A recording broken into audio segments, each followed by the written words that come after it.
So this is the page, my dear brethren, that I have created years ago. And I stopped doing the online ministry in this page, my dear brethren, because they have warned me to remove the my second account, because of preaching and teaching about the Lord Jesus Christ in these end times. And this page is under my second account, my dears. That's why if they remove my second account, they're going also to remove this page. And this page has already 10,000 followers, right?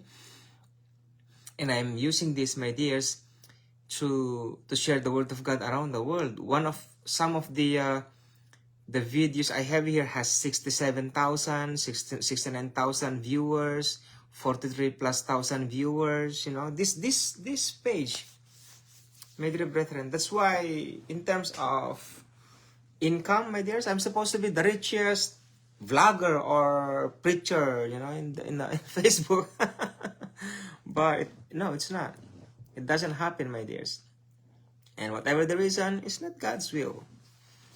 It's hard to understand the nature of the living God. We need financial support, but I'm doing this since 2012, so I don't know. My dear brethren, I don't know. And so welcome, my dear brethren, for this ministry for Lord Jesus Christ in this end time. Shabbat Shalom, my dear brethren. So welcome to this page that God had given us, my dears, and the page named Remnant of the Lord Jesus Christ End Times International Ministry. And this ministry, my dear brethren, preaching and teaching only about the end times, not about the two gospel. My dear brethren, it's only teaching about the end times, about what is going on around the world. But as we can see, my dear brethren, one of the major problems right now that we are facing is about the coming, it's already here, AI, artificial intelligence, my dears. And as we know it, that they have a very huge computer gathering all the data around the world. Have you seen the Ray-Ban that can take a video? That one is mixed with AI, AI, and then that one can read your brain, can read your emotions, can read your thoughts, my dears, can read what you are thinking. And then they are gathering all what you have, and then they are sending that to the very huge scans of computers somewhere in America, my dears, so that they can able to create a one image, which is the image of the beast in chapter 13 of the book of Revelation. Like the image of the beast. So this is the AI mixed with human flesh, mixed with nanotechnology, and mixed with super soldier kind of. My dear brethren, they put it together. It seems like it's a perfect kind of creation of man. That's why this image of the beast can talk, can command the soldiers to force the people around the world, or the people of the living God, to be marked with 666. And as we know it, my dears, this mark is not just a mark, my dear brethren. This mark is about the nanotechnology. And while I'm waiting, my dears, of course, some of the brethren out there, I'm gonna pull out that kinds of information again, and then let's gonna talk about it, my dear brethren, because this one is so important, my dears. Well, I'm gonna do this while we are waiting for our brethren out there. Let me see if I have this one here.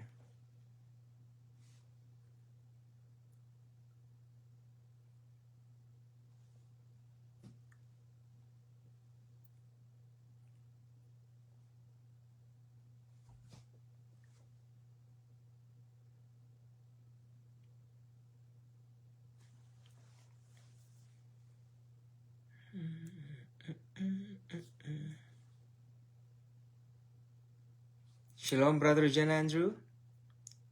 Long time no see, I suppose. Long time no see in the online, my dear brother. Where's my stuff? Okay, here we go.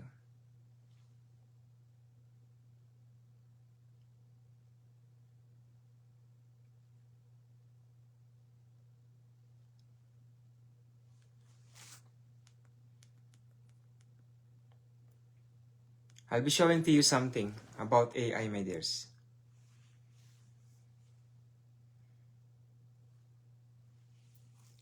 Oh no. Where's the sound? The Nubin, a sleek device pressed to the side of the head, has become TikTok's fixation. Once switched on, users can dive into games, chat telepathically, and some even claim to witness glimpses of the future. No screens, no phones. Okay, I'm gonna be showing you something. Here you go. Their eyes glazed over. The Nubin, a sleek device pressed to the side of the head, has become TikTok's latest fixation. Oh no, I'm so sorry.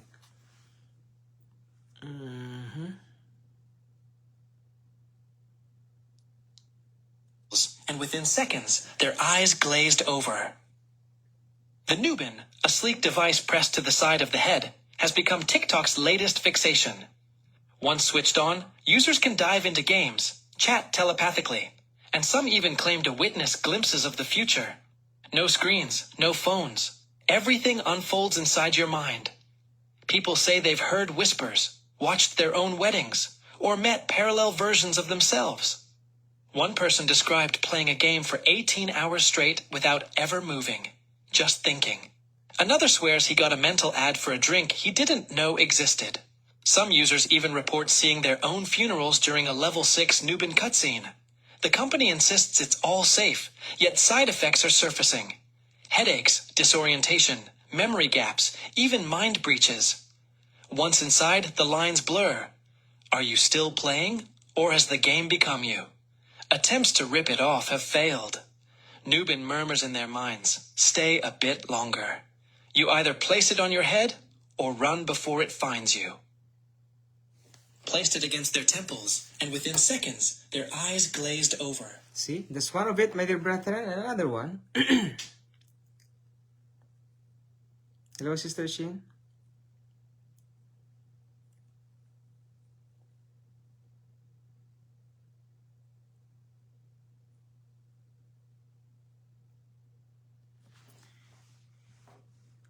So we are not expecting, me myself, I'm not expecting about AI, my dears, in my future, in my future, my future, I'm not expecting it, my dears, but here we are, you know. It's really, it's crazy, my dears.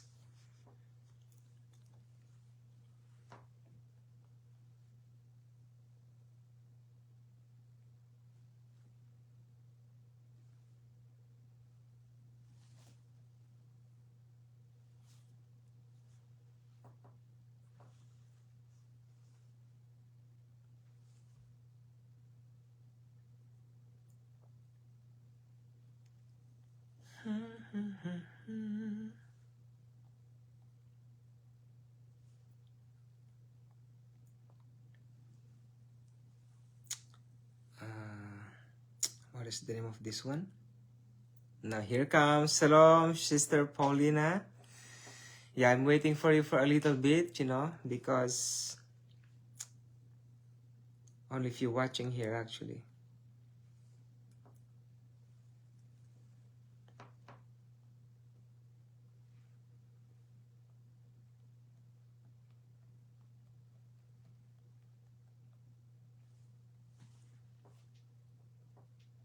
Okay, here we go. Yeah, just listen anyways. Just listen, my dears. So, I would be sharing this story. My name is Erica Marlowe. I never thought I would be sharing this story. But after what Jesus showed me during my death experience, I realize I have no choice. What I saw was too important to keep to myself, especially given the times we're living in. It happened on October 12th, 2023. I was driving home from my nursing shift at St. Mary's Hospital. It had been a long day, and I was looking forward to getting home to my husband and our 2 children. The last thing I remember was seeing headlights coming toward me on that rain-slicked road.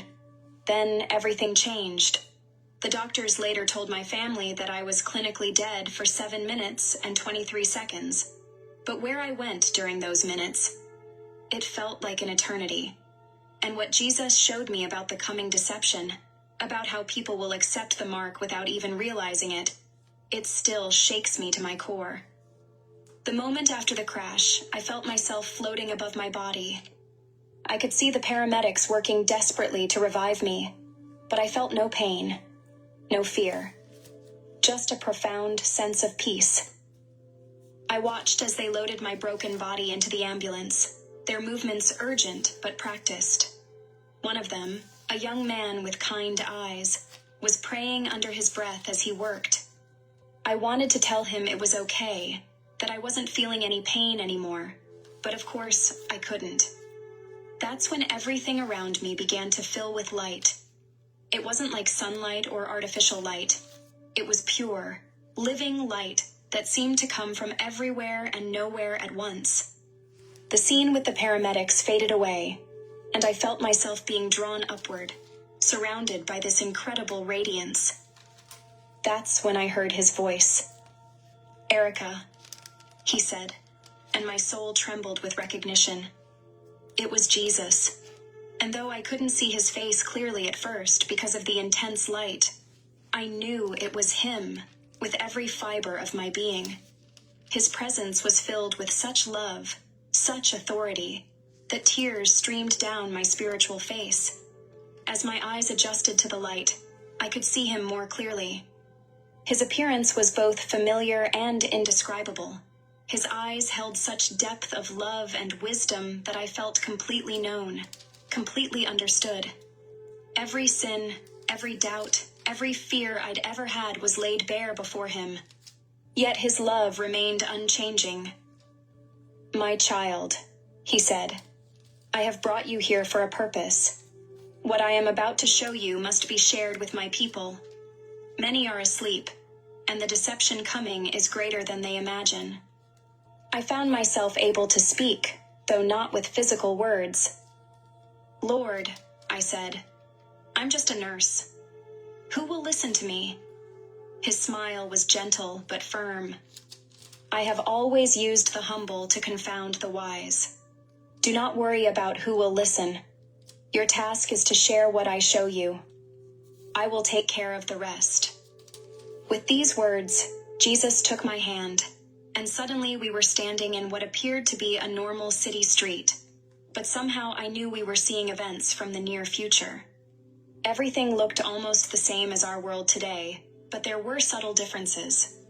Watch carefully, Jesus instructed, and see how the enemy will deceive even the elect if it were possible. The scene before us was bustling with activity. People walked past us, going about their daily lives, but there was something different about them. Everyone seemed to be interacting with technology in a way that was far more integrated than anything I'd seen before. I saw a woman walk into a coffee shop. She didn't take out a phone or card to pay. She simply waved her hand over a sensor, and the transaction was complete. A small light under her skin glowed briefly as she did this. "Lord," I asked, "is this the mark of the beast?" "No," Jesus replied. "This is what comes before. Watch how the deception unfolds." The scene shifted, and I saw countless images of how this technology had been gradually introduced worldwide. It started innocently enough. Tiny chips that replaced credit cards, house keys, and medical records. Everyone adopted them, including Christians, seeing them as nothing more than helpful tools for modern living. I watched as church congregations embraced these devices wholeheartedly. They used them to access their digital Bibles, give tithes, and check in to church events. No one questioned it because it didn't involve worship or pledging allegiance to anything or anyone. It was just technology, or so they thought. "Notice," Jesus said, his voice filled with concern, "how the enemy first introduces things that seem harmless, even helpful. Satan knows that a sudden change would alert my people. Instead, he moves slowly, gradually, like a serpent slowly coiling around its prey." The scene continued to unfold before us.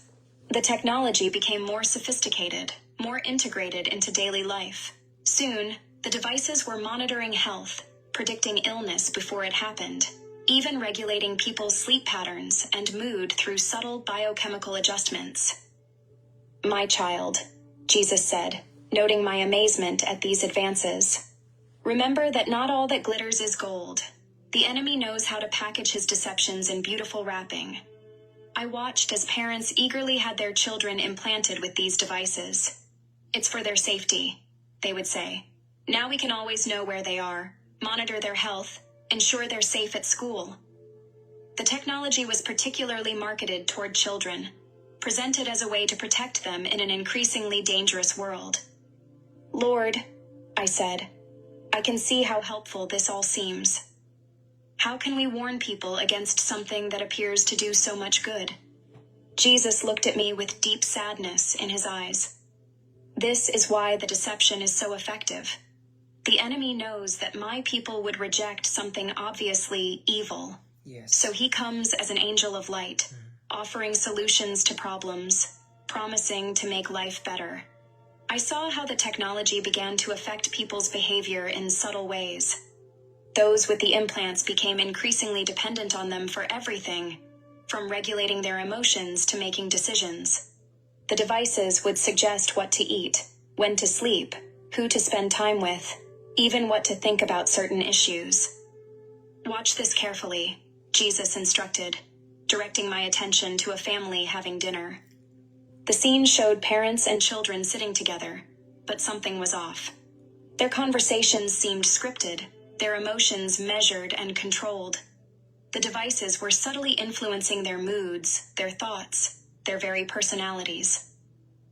"Can't they see what's happening to them?" I asked, my heart breaking at the sight. "They see only the benefits," Jesus replied. "They see better health, more stability, greater convenience. They don't realize they're trading their free will, their ability to choose me freely, for these temporary comforts." The vision shifted to show me various scenes from around the world.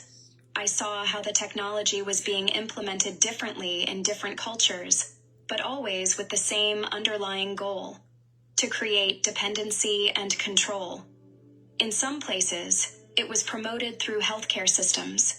In others, through financial incentives. In yet others, through social pressure and the fear of being left behind. But everywhere, the message was the same. This is progress. This is necessary. This is good. I watched as those who questioned the technology were marginalized. They were labeled as conspiracy theorists, anti-progress, or simply afraid of change. Even in churches, those who raised concerns were often dismissed as being paranoid or lacking faith in God's protection. "My people are perishing for lack of knowledge," Jesus said, quoting the scripture. "They have forgotten that I warned them to be wise as serpents and innocent as doves. They have embraced the wisdom of the world and forgotten the wisdom that comes from above." The scene shifted again, and I saw how the technology was affecting children's development. Young ones who grew up with these implants showed subtle but significant differences from those without them.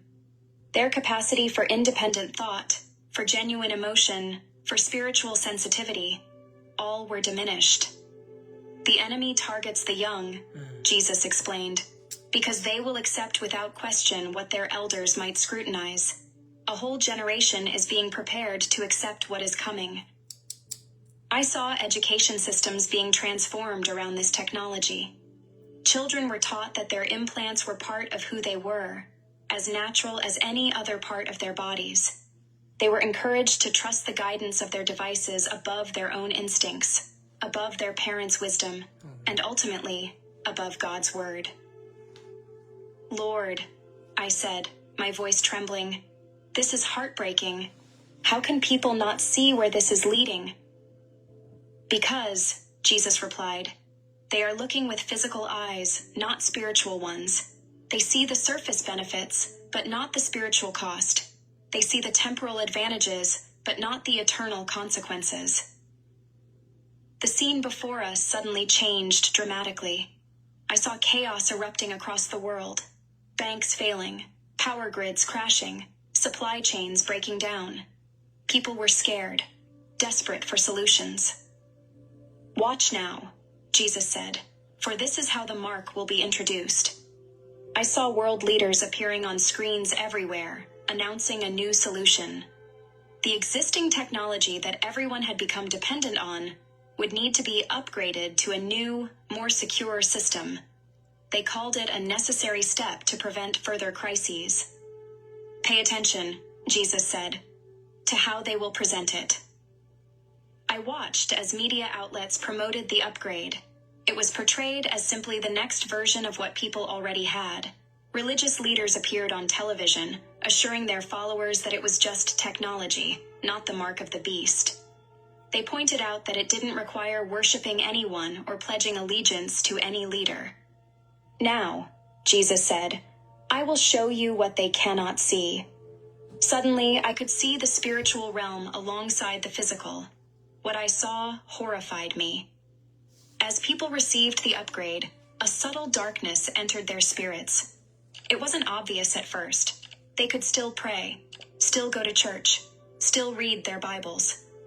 But something had changed. "The mark," Jesus explained, "will not be forced with violence at first. It will be accepted willingly, even eagerly. The enemy has learned that persecution only makes my people stronger. Instead, he will use deception, making the mark seem like a natural, beneficial step forward." I watched as weeks and months passed in the vision. Those who had accepted the upgrade began to change in subtle ways. Their prayers became more mechanical, less heartfelt. Their worship became more about routine than relationship. Most importantly, their ability to discern spiritual truth began to fade. "Lord," I asked, "why can't they see what's happening to them?" "Because the change is gradual," he replied. "Like a frog in slowly heating water, they don't realize they're being cut off from my spirit until it's too late." The vision showed me how the upgrade affected different aspects of society. In healthcare, it promised perfect health monitoring and automatic treatment. In finance, it offered complete security and universal access to resources. In relationships, It claimed to facilitate better understanding and communication. But what broke my heart most was watching families make the decision together. Parents would gather their children, explaining how this upgrade would keep them safe, help them succeed in school, and ensure their future in the new world system. They genuinely believed they were doing what was best for their children. Watch closely, Jesus instructed. See how they will use fear to push those who are hesitant. I saw news reports about children being denied education, about people losing their jobs, about families being unable to buy food or medicine. The pressure to accept the upgrade became intense. Churches split over the issue, with many leaders advocating for acceptance to maintain their witness in society. My child, Jesus said, his voice filled with sorrow. Do you see how the enemy uses good intentions to lead people astray? They think they are making wise choices, being responsible citizens and parents, but they are actually choosing to separate themselves from me. The vision shifted to show me the technology itself. It wasn't just a physical implant anymore. It had somehow become integrated with human consciousness. People's thoughts, emotions, and even their capacity for spiritual connection were being altered. This is the true danger, Jesus explained. The mark doesn't just change what people can buy or sell. It changes who they are. It corrupts the image of God in which they were created. I saw how the upgrade affected different generations differently. The elderly often resisted at first, remembering simpler times. The middle-aged usually accepted it for practical reasons. But the young, they embraced it enthusiastically, seeing it as the next step in human evolution. Lord, I asked, what happens to those who accept this upgrade? Jesus' expression was solemn as he showed me the spiritual consequences. Those who accept it willingly seal their eternal fate. The upgrade doesn't just change their bodies. It fundamentally alters their ability to connect with me. They can no longer feel the conviction of the Holy Spirit or understand spiritual truth. I watched in horror as people who had once been passionate believers gradually became spiritually numb. Their words might still sound religious, but their hearts had become hardened. They could quote scripture, but couldn't feel its power. They talked about God, but couldn't hear his voice. But Lord, I asked, what about those who resist? The scene shifted, and I saw another group, those who had refused the upgrade. They faced increasing difficulties. They couldn't buy food from regular stores or send their children to public schools. Many lost their jobs. But spiritually, they were shining like beacons in the growing darkness. These are my faithful ones, Amen. Jesus said with deep love in his voice. They can see what others cannot, because they have kept their spiritual eyes open. They have studied my word and learned to discern truth from lies. I watched as these believers formed communities, supporting each other, sharing resources, helping those who were struggling. They weren't violent or fearful. They were peaceful, but firm in their conviction. What should people watch for? I asked. How can they recognize this when it begins? First, watch for technology that promises to make you better than how I created you. The enemy will offer improvements to the human mind and body, but these will come with a cost to the soul. Second, notice when convenience becomes compulsory. What begins as optional will slowly become necessary for daily life. Third, pay attention to how the technology affects children. The enemy targets the young, knowing they will accept more easily what their parents might question. Fourth, observe how it changes people's relationship with me. Anything that dulls spiritual sensitivity, that makes prayer feel more distant, that reduces the conviction of sin. These are warnings. Then Jesus showed me something beautiful. In the midst of all this darkness, I saw light breaking through. Those who had refused the mark were being protected and provided for in supernatural ways. They had a peace that made no sense in their circumstances. My people will not be abandoned, Jesus assured me. Just as I provided for Elijah by the brook, and for the Israelites in the wilderness, I will provide for those who stay faithful to me. I saw angels surrounding the homes of believers, protecting them from harm. I saw miraculous provision, food multiplying, needs being met in unexpected ways. Most importantly, I saw their relationships with Jesus growing deeper and stronger through their trials. Lord, I asked, what should people do to prepare?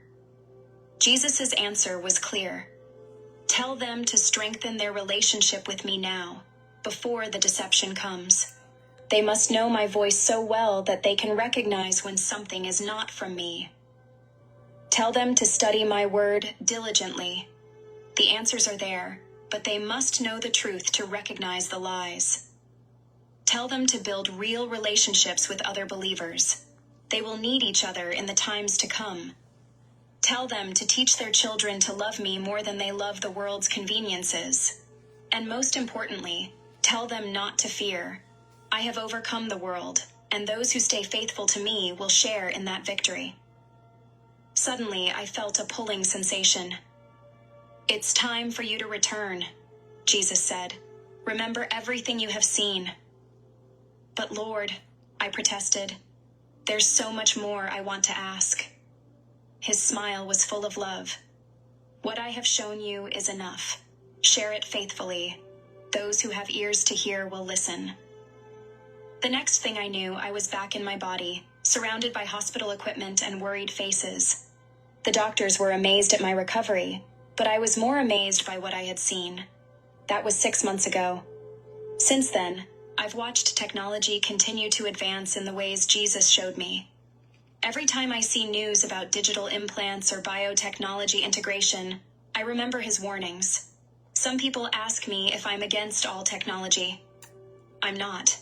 I still use my phone and computer. But I'm very careful about anything that interfaces directly with the human body or mind. Jesus showed me that there's a line that will be crossed. And once it's crossed, there's no going back. I'm sharing this story now because Jesus made it clear that time is short. The technology that will eventually lead to the mark is already being developed. The crisis that will precipitate its implementation is approaching. If you're reading this, please take it seriously. Study your Bible. Pray for discernment. Build strong relationships with other believers. And most importantly, develop such a close relationship with Jesus that you'll recognize anything that tries to come between you and him. Amen. Remember, the mark won't come as an obvious evil. It will come as a solution to problems, a path to a better life. But no convenience is worth losing your connection to God. Jesus told me that many wouldn't believe this warning, and that's okay. My job isn't to convince everyone. It's simply to share what I was shown. Those who are seeking truth will recognize it.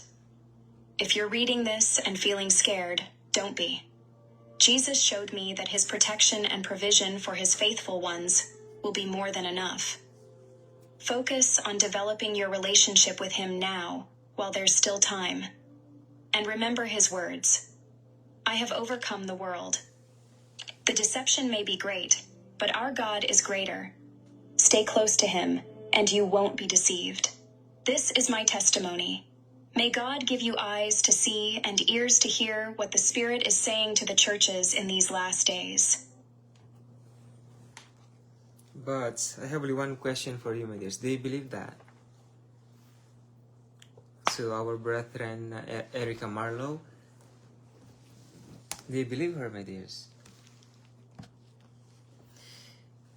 Anything that she had shared, my dears, one thing for sure is to develop our relationship to the Lord Jesus Christ. Because once we develop our relationship to the Lord Jesus Christ, anything happens to us, like we are prepared. My dears, we need to recognize the truth than to a lie, my dear brethren. And how can we recognize the truth if we are not matured, my dear brethren? That is why I'm talking to you individually as my brother and as my sister. It is our personal dealing to the Lord Jesus Christ. and also to God the Father.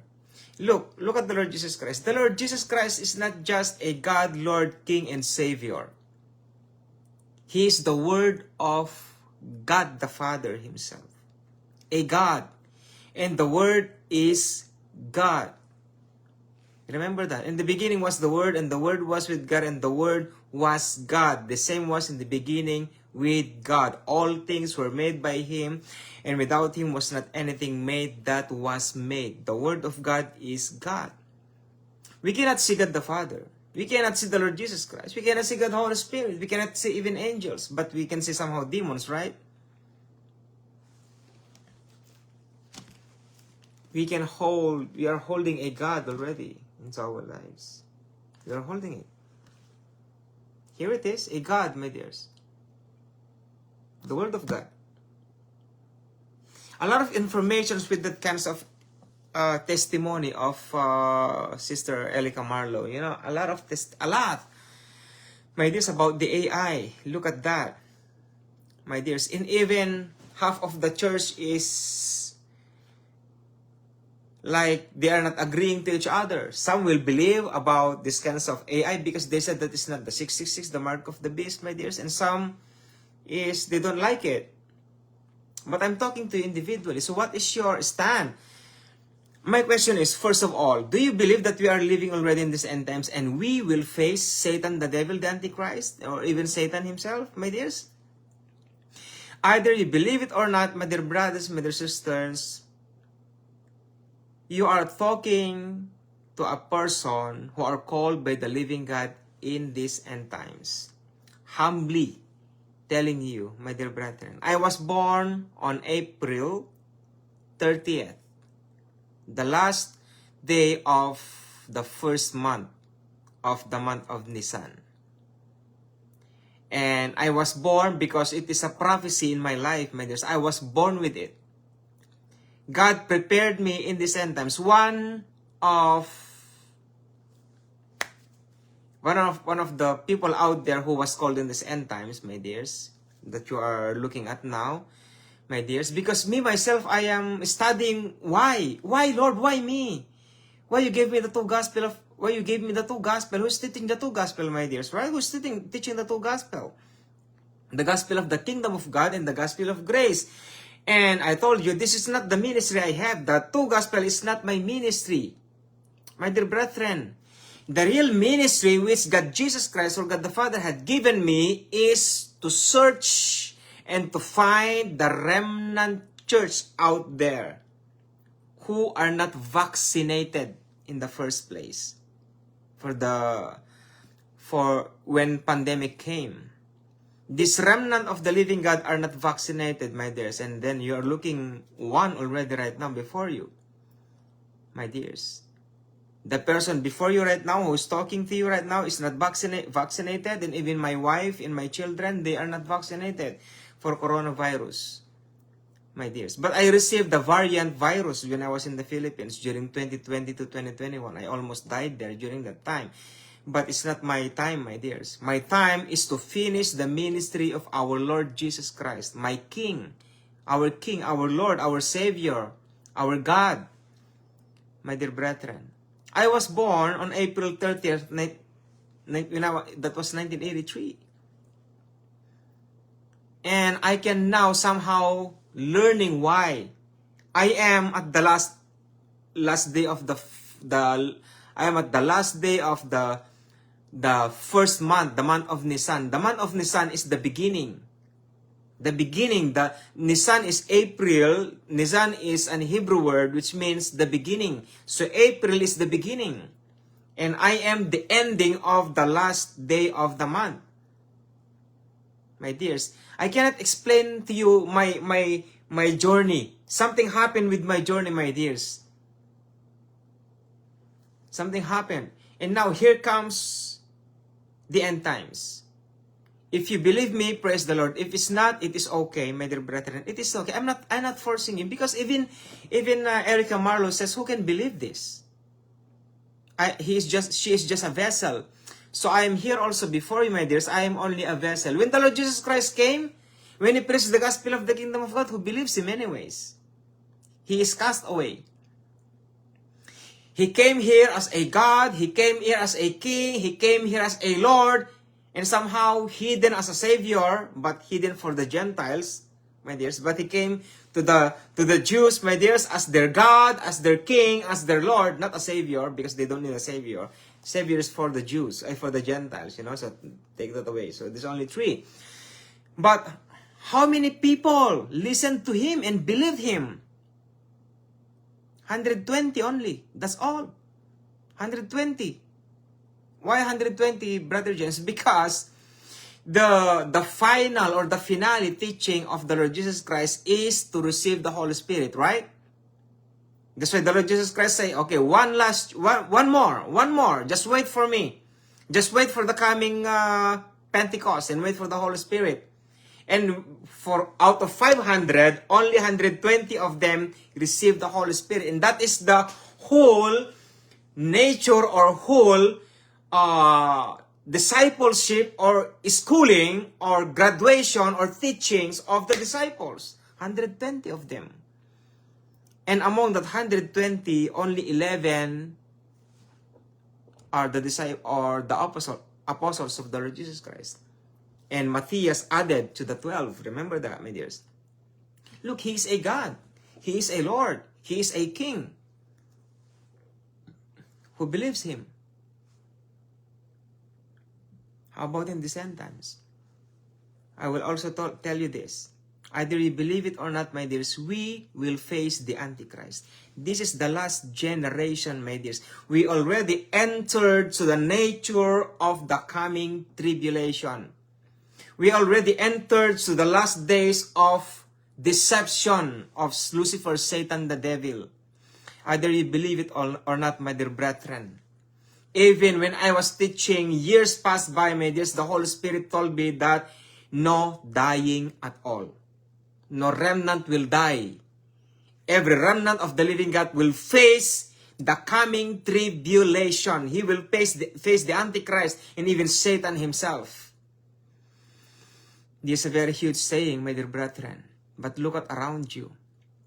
Look at around you. Are you still waiting for the coming 10 years or 50 years or 100 years? My dear brethren, are you still waiting for that one? I will tell you, AI is already here. If we still not believing and we are still thinking that 100 more years, probably no one will be left behind anymore. No one. Why? Why, Brother James? Well, you just heard. You just heard what AI can do to us. AI, artificial intelligence, nanotechnology.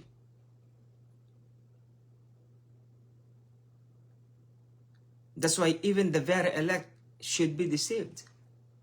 If God, the Father, or the Lord Jesus Christ will not shorten the days.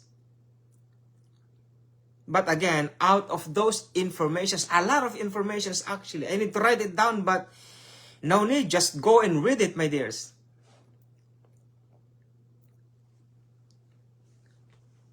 It is shocking, very, very shocking. Now, let's focus to chapter 13 about the message of Erica Marlowe, about this kinds of AI, because that's why I am thinking. And then he said, and he caused all both small and great. I'm gonna go for verse 14.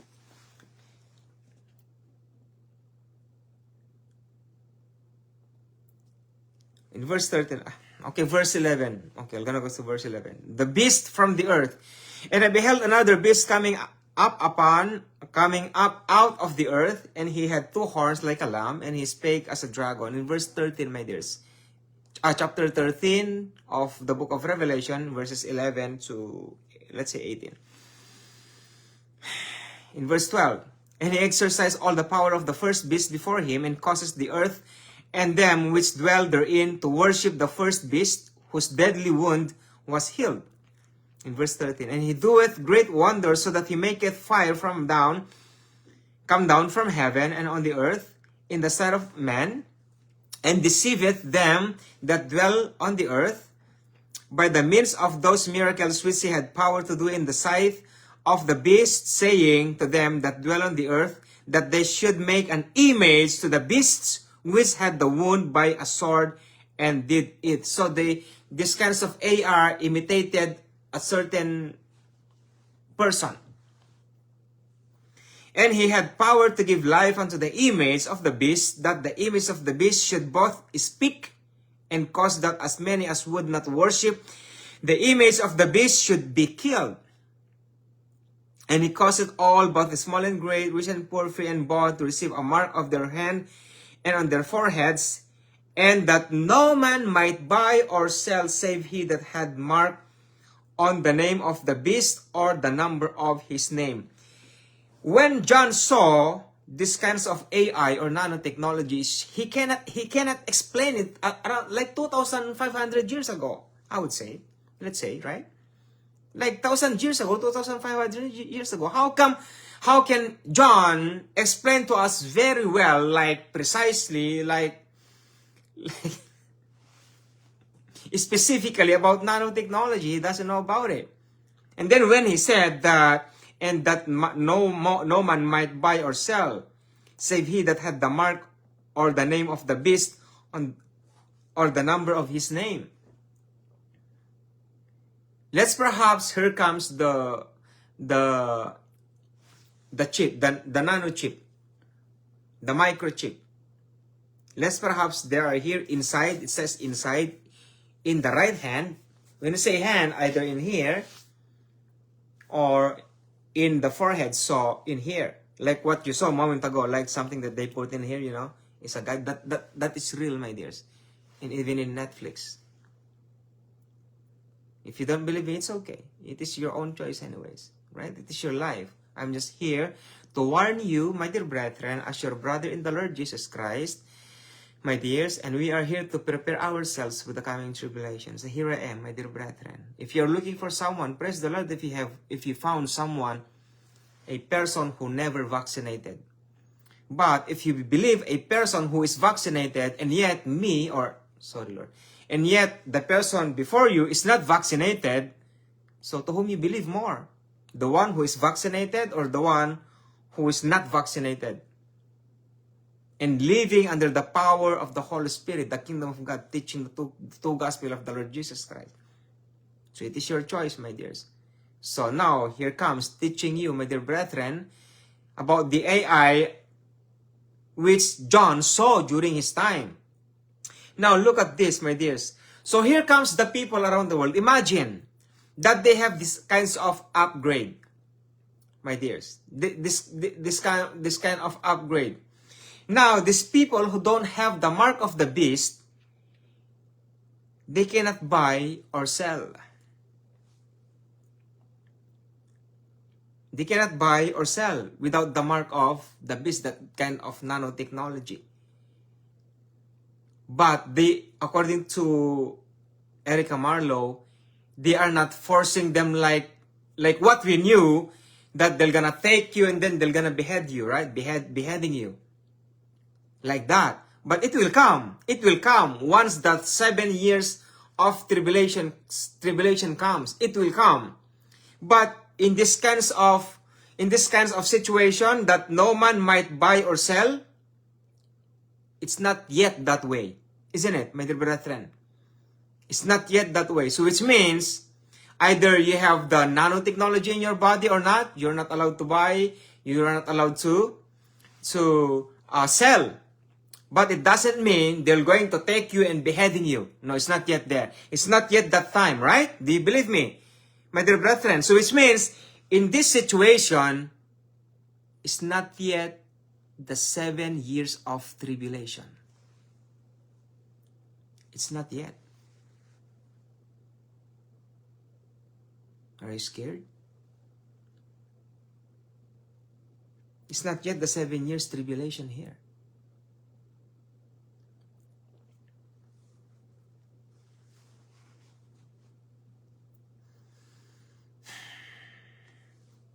I'm gonna divert you to another information about the world kinds of organization. World Health Organization. They agreed, a lot of nations agreed together. I don't know if you saw that, my dears. World Health Organization, they agreed together to prepare themselves for the coming pandemic. Another pandemic. Go to Google. Go to YouTube. They just agreed. It's finished already. They agreed already. It is already signed by many countries. I don't know if Philippines is part of it. I don't know. They agreed together for the preparation about the coming pandemic. Based on I'm talking as a brother of yours, my dears. I'm talking as a brother of yours. I'm not looking about another vaccine or vaccination. I'm not thinking about it. Because if they're going to make another vaccination, do you think you're gonna be vaccinated again? Tell me. Or you're gonna be afraid maybe somehow this vaccination is gonna be like the upgrading about the AI. Right? We don't even know it. So I think I'm talking as a man, my dears. Can you accept that? I'm talking as a man. Can you give me a free time in air? I'm talking as a man, my dears. Who can take the vaccination anyways? If pandemic comes again, I don't think you're gonna allow yourself to get vaccinated again. No, right? Maybe 95% would say no, or 90% among the population around the world would say no. And they will not allow that many people will die again, right? So, this coming pandemic is a different kinds of, it's not, based on my own understanding, it's not, God Jesus Christ never revealed to me yet, but what I think is like, it's not the coronavirus kind of, something else that we do not know yet. My dear beloved brethren, WHO, they approved it already. It's already been signed. Here comes. They're preparing for the coming pandemic, second wave. It's almost the same as this. My dears, they will going to pressure the people of the living God around the world. They are pressuring the people of the living God around the world to get them, of course, to get them pressured of not buying their own foods, supplies, or everything. They're not allowed to do so. And then that's why they're offering these kinds of nanotechnology. Nanotechnology. That's why here comes the people of the living God. They are reserved. There are people of the living God who are really stick with their faith. Are you one of them? Are you one of them, my dears? It doesn't mean you are vaccinated and then you will not be vaccinated for this coming kind of. But my question is, are you one of them? These people who are really stick to the word of God. Are you one of them? Because these people, even though they are not allowed to buy or sell, especially buy, I don't care about selling, because selling means you're a businessman, businesswoman. So the common people are gonna go about the common people. So they're not allowed to buy. So God the Father or God Jesus Christ provides them all their needs. How? Miraculously.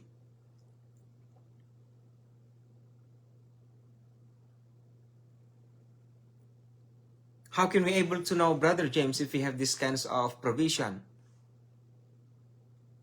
It's about your faith. It is according to the level of your faith.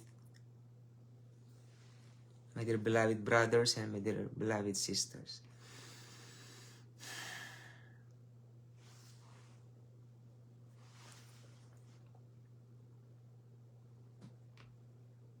Because when I read this, the beast from the earth is not yet the 7 years tribulation.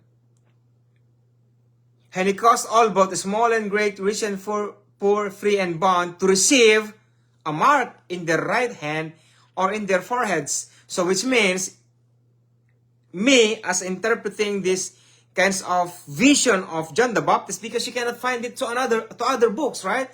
Because this is the book of Revelation, it is separated among the books in Old Testament.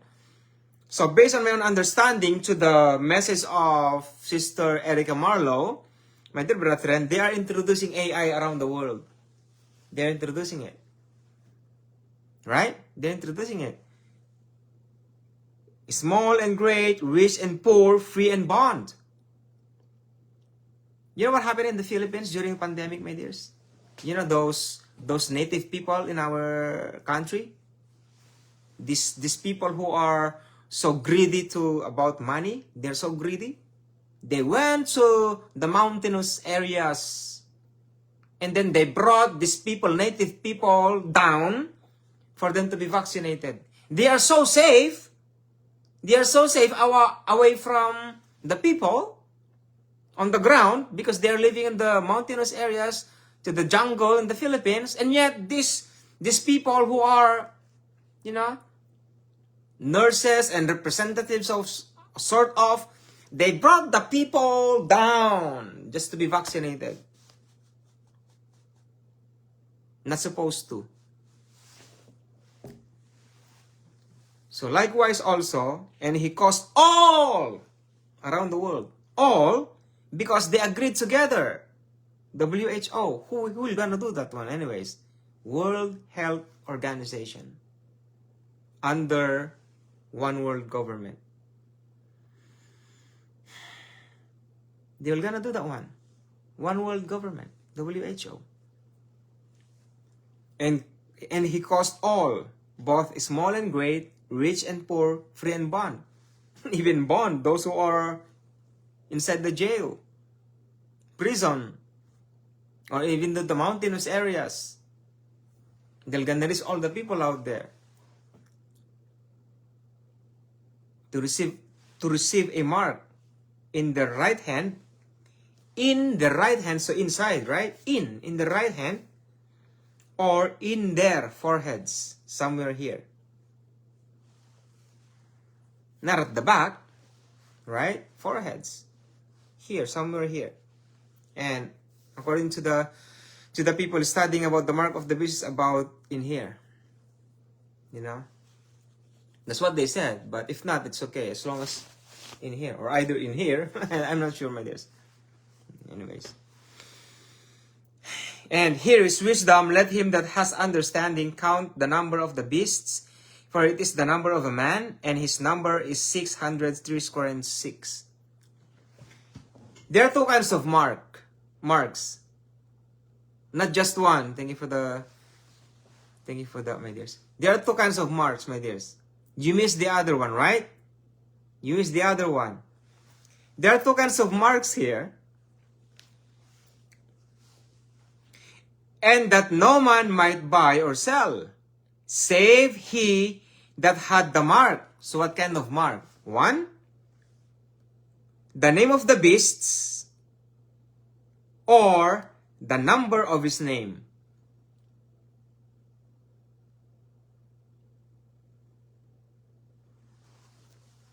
A lot of pastors miss that one, right? Did you miss it also, my dears? Did you miss it?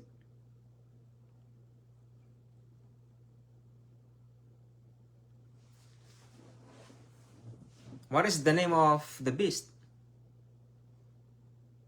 That's one. And second, his number. And according to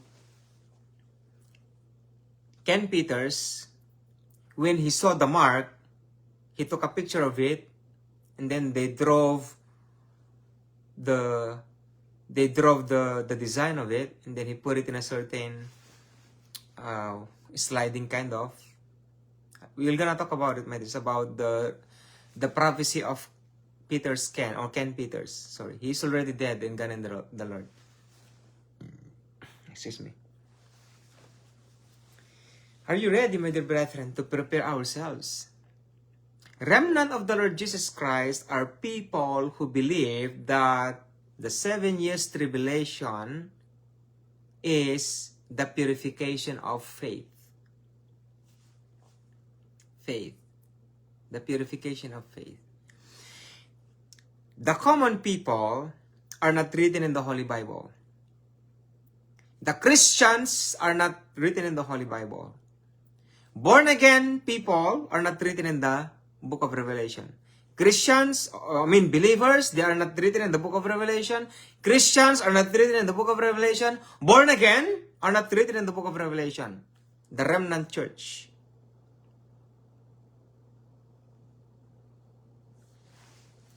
The remnant church, my dears, is the target of Lucifer the devil mostly. My dears, the same statement of the Lord Jesus Christ in Matthew chapter 24. But I'm not saying you are not part of it. No, I'm not saying, my dears. Satan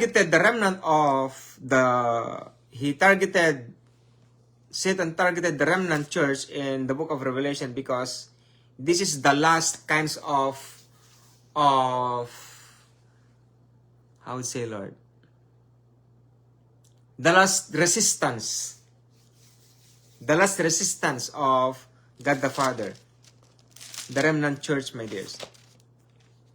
Let's go to chapter 24. Just a glimpse of it. I will not read everything, my dears.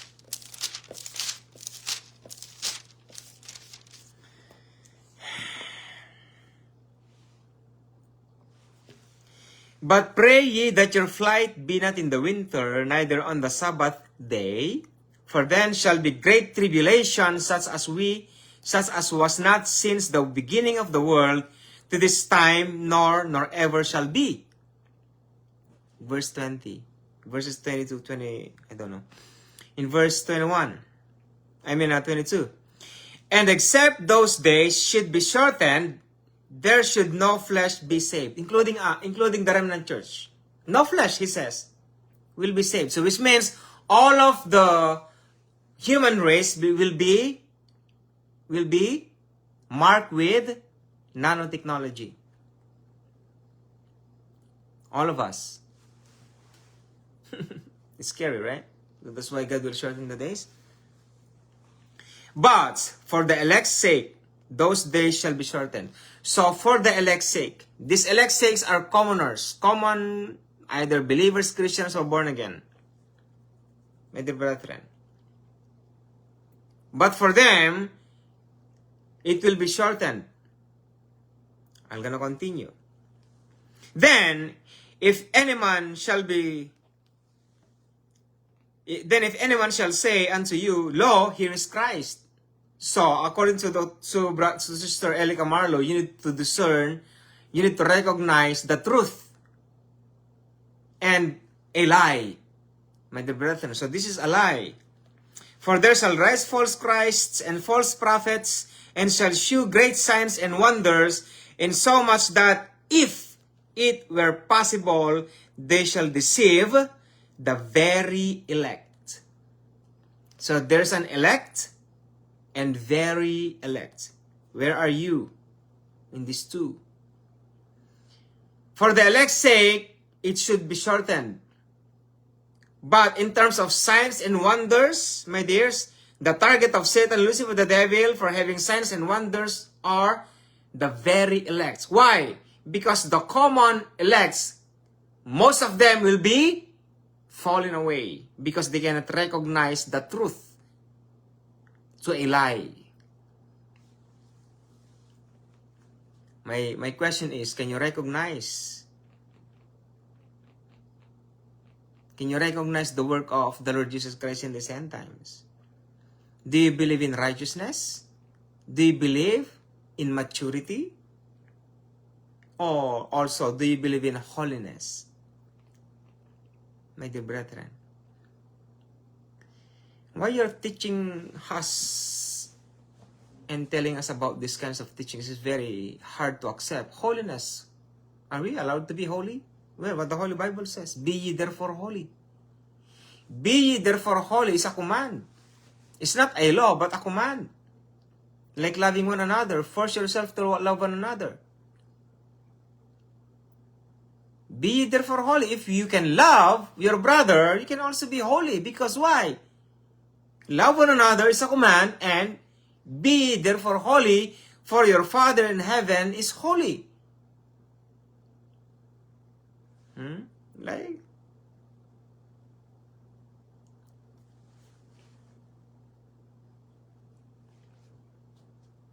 do you believe that if you have committed sins, we are serving Satan? Because he intentionally did that to you, or did that to us.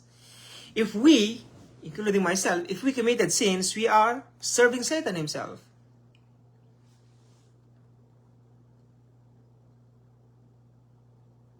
But if we keep on walking to the righteousness through the Holy Spirit, we are winning. We are under the plan of the living God in our lives. Is it hard or no? If we live in the flesh, we will fulfill the lust of the eye, the lust of the flesh, and the pride of life. If we live in the flesh. But if we live in the Spirit, ye shall not fulfill the lust of the flesh.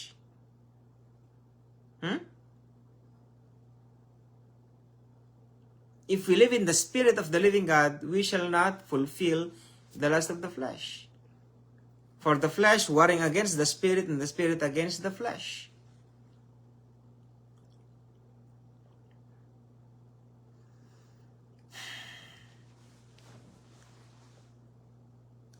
That's why living in these end times, my dear brethren, we cannot stop it. We cannot stop Satan. My dear brethren. There is a way, but it is so impossible. There is a way. Have you read the book of not Doctor. Mary Kay Baxter? The book, the Hell is Real book. Have you read her book? Hell is Real. My dear brethren, have you read that? Mary Kay Baxter. You know what is written in the end of her book? Antichrist will not come. There's a way, but it's so impossible. It is so impossible. I'm so sorry. Even me myself, I don't believe it.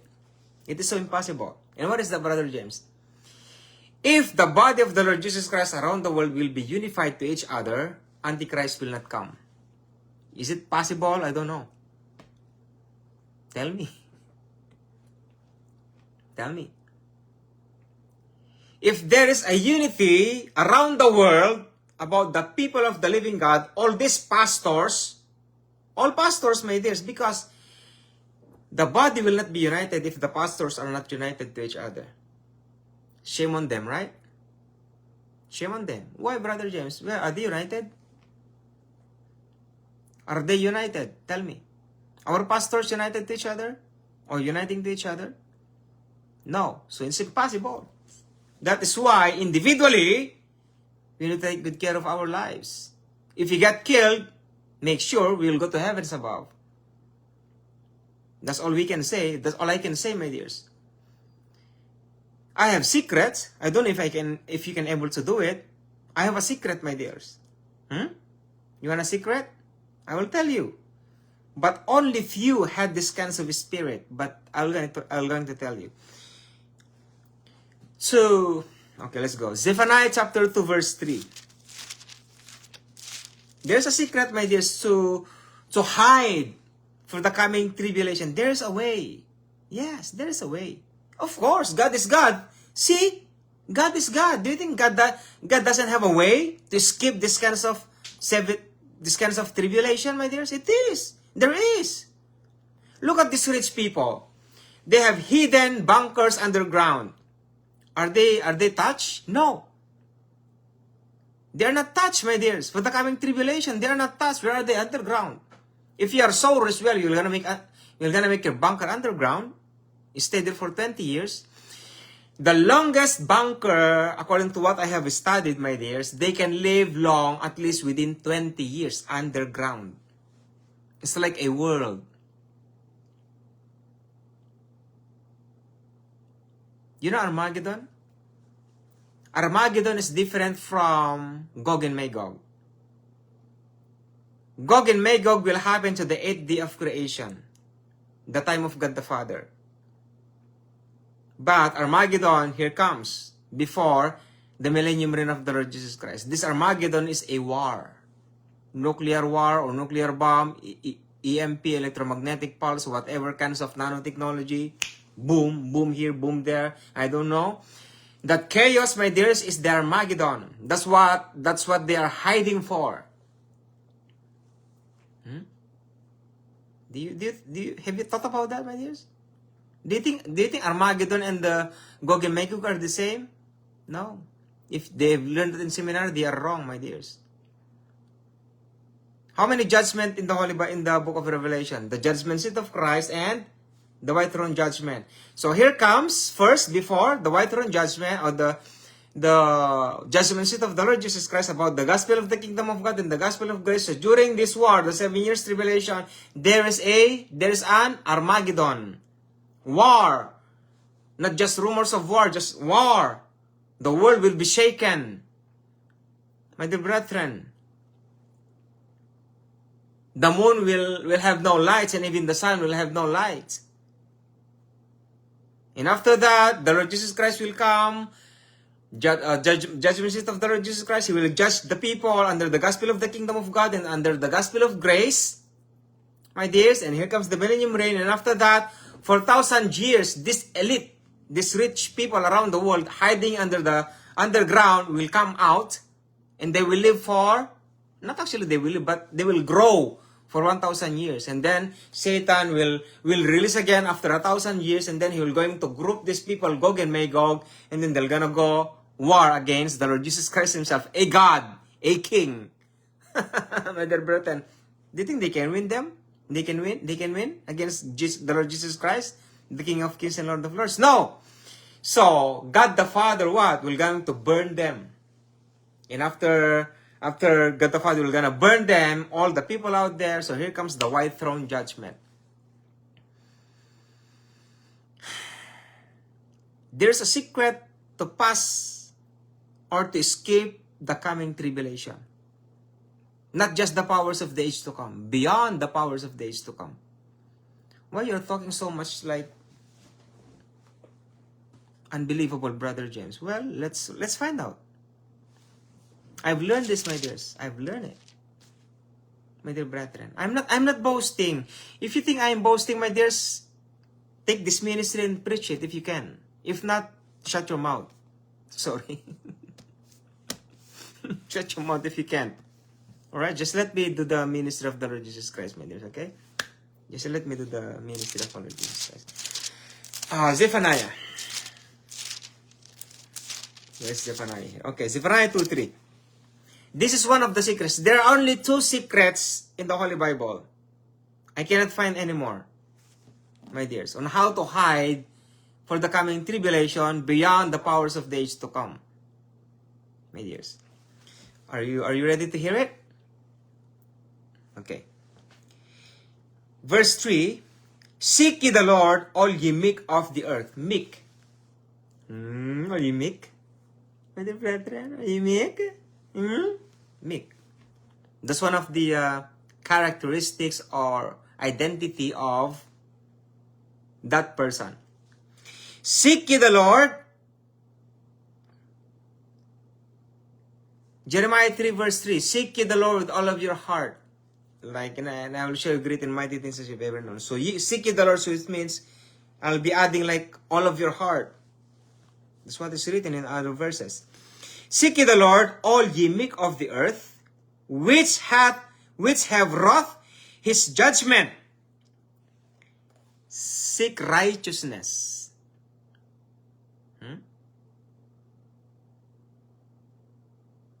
Are you righteous? Do you believe in righteousness? What is the standard of righteousness again, my dear brethren? You must be greater than the scribes and Pharisees and Sadducees and the doctors of the law.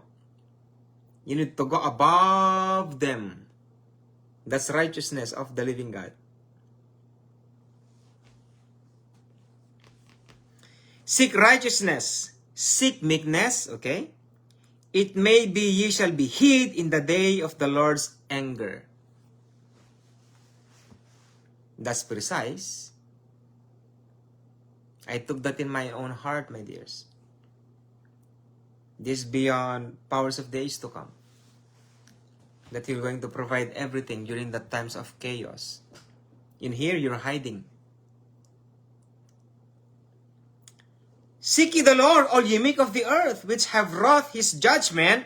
Seek righteousness, seek meekness. It may be, ye shall be hid in the day of the Lord's anger. So that's one. Okay, another one. Let's go. I won't tell you that. I wrote it down here so that I may not forget. Okay. Here is the other verse, my dears. It's too far away. Zephaniah and then verse 20. Come, my people, enter thou into thy chambers, and shut thy doors about thee. Hide thyself as it were for a little moment until the indignation be overpast.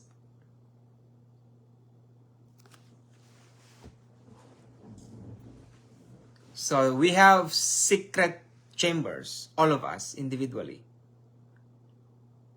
Secret chamber, secret door, special door, my dears. Come, my people, enter thou into thy chambers, so you have your own, and shut thy doors about thee, hide thyself as it were for a little moment, until the indignation be overpast. Isaiah chapter 24 or 26. Isaiah chapter 26 verse 20. Write it down.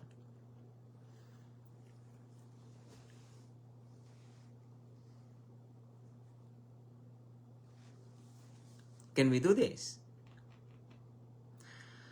We need that kinds of righteousness and meekness, kinds of level of maturity. But unfortunately, unblessedly, you don't believe in righteousness because you believe in death and burial and resurrection. Is there a righteousness here? Is there a righteousness? No, nothing. You're just saved. You are new. You are pure. But there's no righteousness. What righteousness? The righteousness of the Lord Jesus Christ. Well, that's the Lord Jesus Christ. But what is written there? Seek righteousness. So how can you be able to seek?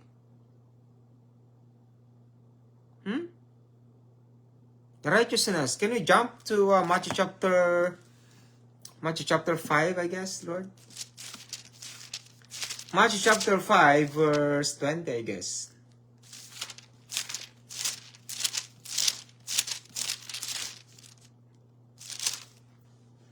Matthew chapter 5, verse 20.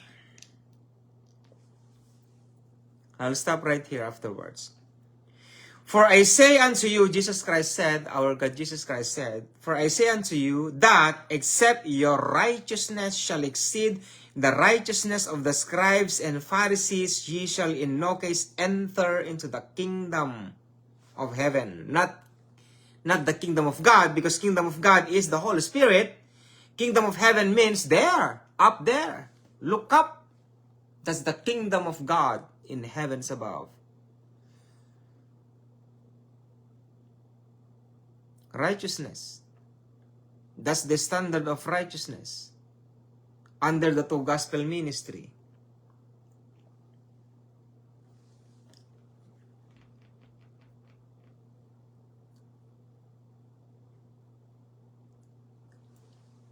All the teachings in this ministry you have never heard since you are born in the Spirit, my dears.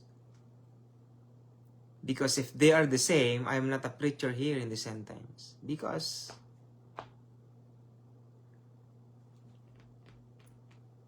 most of the time I am teaching, my dears. I'm not preaching because preaching hurts. Teaching learns. You will learn, my dears. I'm only preaching to the... They knew who they are. I'm preaching them. I'm knocking their hearts.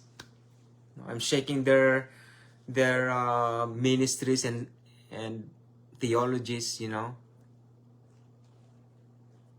But that's the target of the gospel of the kingdom of God. The Sadducees, Pharisees doctors of the law, and what the other one? Scribes.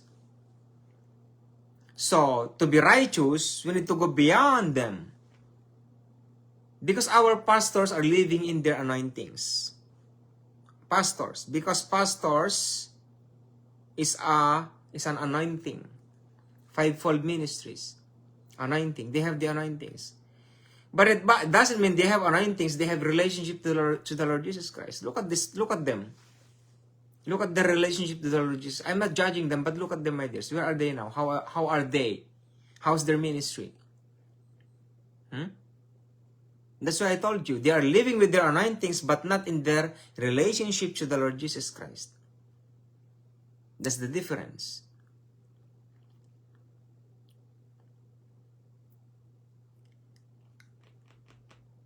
Do you understand me, my dear brethren? I never live in I have the anointing given to me, but my relationship to the Lord Jesus Christ is what you see most, my dears.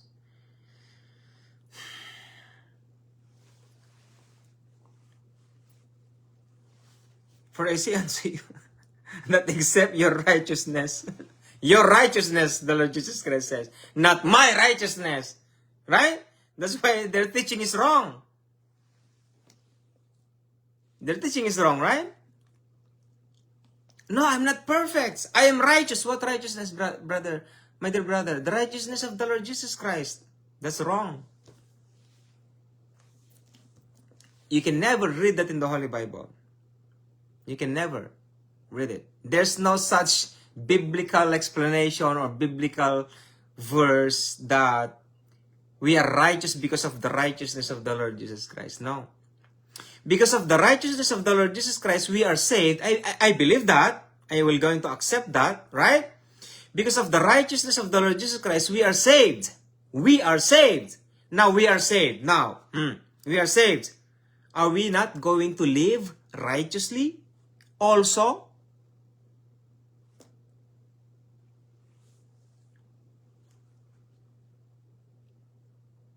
That's the commandment in here.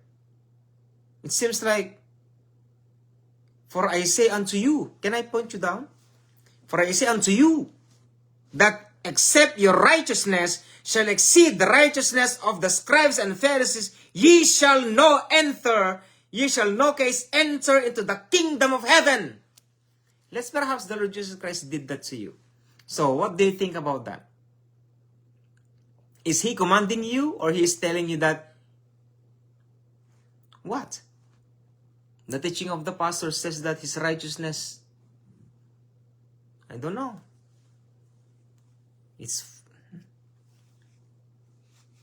I don't know how they did that, how they did that to you. I'm not a victim with that one because, I don't know. That kinds of theology, I did not accept it. It's not in my vein, spiritual vein. That kinds of teachings. I never remember in my life that I believe it.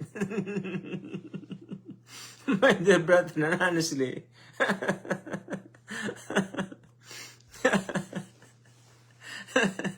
I don't believe that because I don't remember that I heard that. I heard that probably, but I did not accept it. My spirit did not accept it. My dears. You know when I was so young in the spirit, my dears. When I studied the Holy Bible, especially the Kingdom of God, Matthew, Mark, Luke, and John, because it is contradict to the teachings of Apostle Paul. It's contradict because the gospel of the Kingdom of God is different from the gospel of grace. Here comes the gospel of the Kingdom of God about salvation. It says, if you bear not fruit, if you are a branch and you are not bearing fruit, he'll going to take you down or take you out, and he'll going to throw you to the fire. Excuse me. Because you are not bearing fruits. He'll going to throw you. He'll going to remove you and throw you into the fire.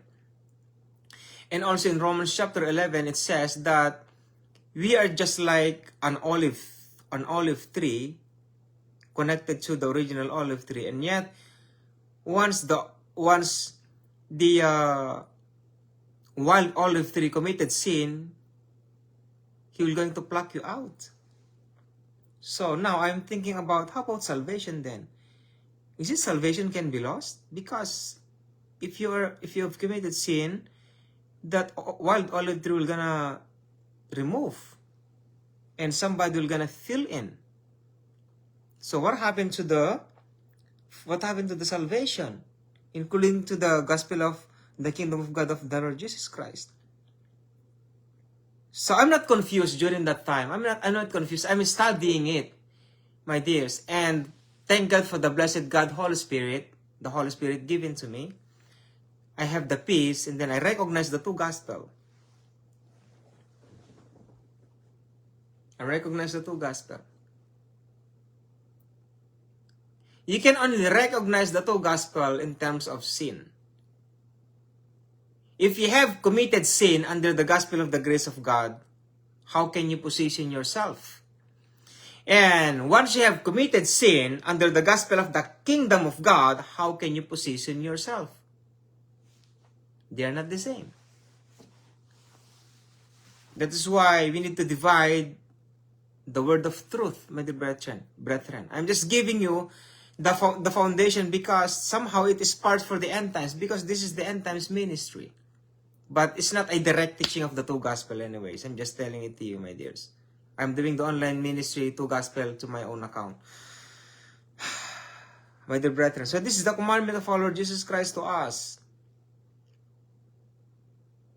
For I say unto you that except your righteousness shall exceed the righteousness of the scribes and Pharisees, ye shall in no case enter into the kingdom of heaven.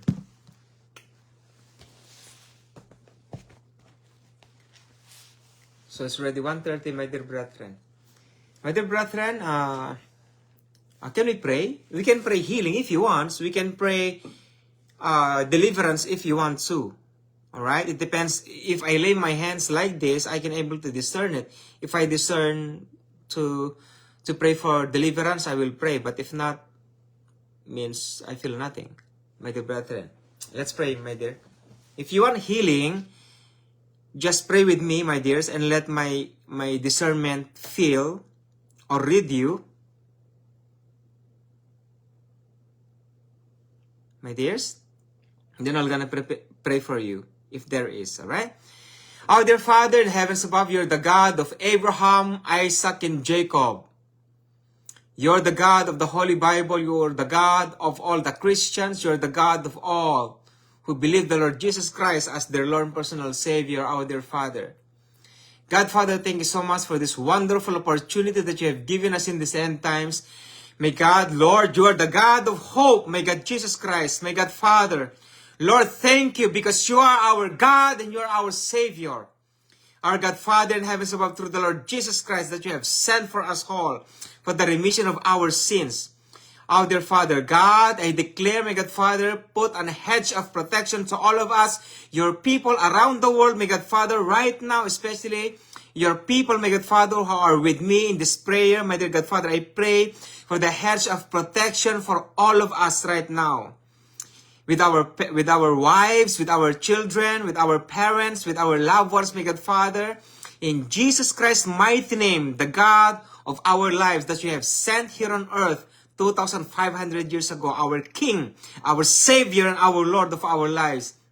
My dear God, Father, Lord, and I declare healing right now for our brethren right now in this online ministry. May God, Jesus Christ, God, I rebuke in the name of the Lord Jesus Christ, I rebuke you, spirit of illness, disease, and sickness. Right now, I rebuke the spirit of illnesses, diseases, and sicknesses. Right now, in Jesus Christ's mighty name, I pray. Right now, when I bind you, evil spirits of sicknesses, illnesses, and diseases, and throw you into Tartarus right now. In Jesus Christ's mighty name, I pray. Thank you so much, Lord Jesus Christ. Thank you so much. In Jesus Christ's mighty name, I pray. Amen and amen. No deliverance. Hallelujah. I feel nothing. Hallelujah. There's a demon outside, my dears, trying to bug me out. It happens all the time. When I was, when I did my online ministry, when I first account, my dears, there are demons, my dears, disturbing me, my dears, when I'm doing the online ministry. I'll give you, before I'm gonna be ending, this is a very kinds of precise experience that I have. I am sleeping, but I am not sleeping in my dream, if you believe that, my dears. Now, in my dream, I saw my wife sleeping, I saw my children sleeping, my son and my daughter are sleeping. And then here comes a certain kinds of blankets, like blanket. If you are sitting down, there's a blanket that covers you. Imagine that. You are sitting down, like this, on the floor, and then there's a blanket covers you. In my dream, I saw that it's color black. You know what happened, my dears? In my dream, I opened it. When I opened it like that, I saw a woman, curly woman, black hair, and she is black in my dream. And she is like a little bit healthy, you know, healthy. And then I rebuked her, and then I told her in my dream, in the name of the Lord Jesus Christ, I blind you.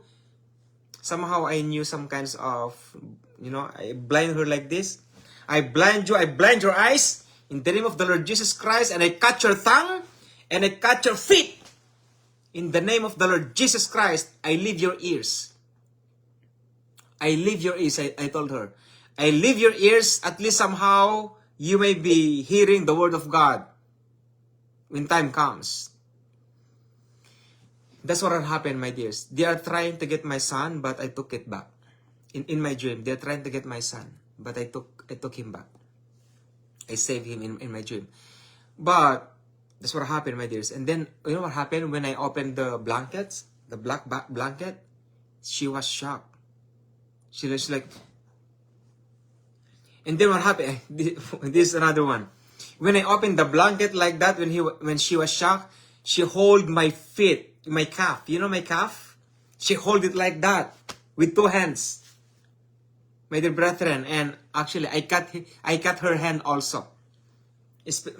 I brought out my sword and I cut her hand also.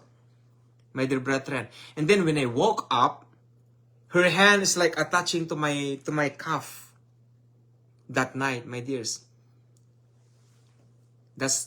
And I can still remember until now. It's like very clear during that time. That's one of my experiences, my dear brethren. And sometimes I'm casting out evil spirits with my daughter. My dears, there is a witch in that school who put incantation to my daughter. And then when I got pissed off and I got really angry, because every Friday when I pick her up, there's something wrong with her. I can see her eyes like blazing, like, you know something like that. Do you feel that? Like on fire. Her eyes is like on fire. I notice it. That's why I casted out that spirit of witch. And since then, my dears, she is now okay. Every time I pick her up every Friday, she is now okay. And even though sometimes, Lord, we are praying for covering with the blood of the Lord Jesus Christ, not with the hedge of protection yet, but with the blood of the Lord Jesus Christ. God, I'm praying for my son and my daughter, and then yet my daughter had that kinds of affliction comes from the evil spirit or from the witches. So I casted that out, my dear. Until now, it's gone.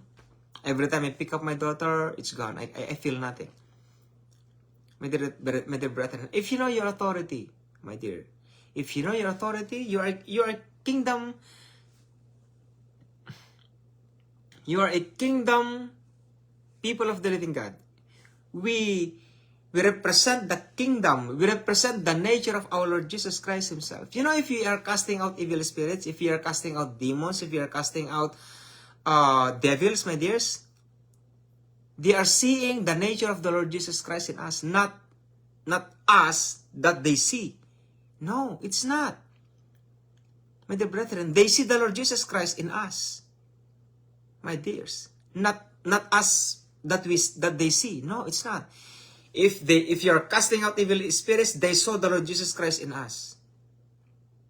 My dear brethren, that's why Christ-likeness, my dears. That's why these evil spirits are so afraid, especially once you mention the name of the Lord Jesus Christ. in Acts chapter 4 verse 12? God the Father in heavens above had given us His name above all names, below the heavens, the name Jesus Christ. My dear brethren, every knee shall bow from heavens and in earth or under the earth. The name Jesus Christ, Yeshua Messiah. My dear brethren, they're going to flee. Look, James chapter 4 verse 7. Submit to God, resist the devil, and he shall flee from you. Actually, that's the secret of deliverance, if you know it. If you want deliverance, my dears, this is your verse that you need to memorize. Submit to God, that's one. And then, after you submitting yourself to God, that's why deliverance means you need to clean yourself first. Lord Jesus Christ, I am coming before your throne. Lord, I have committed sins before you. I have done negative, or as I am a sinner, Lord. Thank you for forgiving me, and I repent on you. Pray for cleansing. May you submit yourself unto God, and then after that, cast out the evil spirits. Resist the devil, and the devil shall flee from you. That's why in James 4:8 says, draw nigh unto God, and He shall draw nigh unto you. That's why we need to exercise our authority. My dear brethren, learn that, my dears. It is a learning process. It is not easy, but it's a learning process.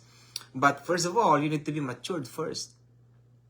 You should know how to use your sword. We have a brethren here. We have a brethren in the Lord, you know. We have a brethren in the Lord.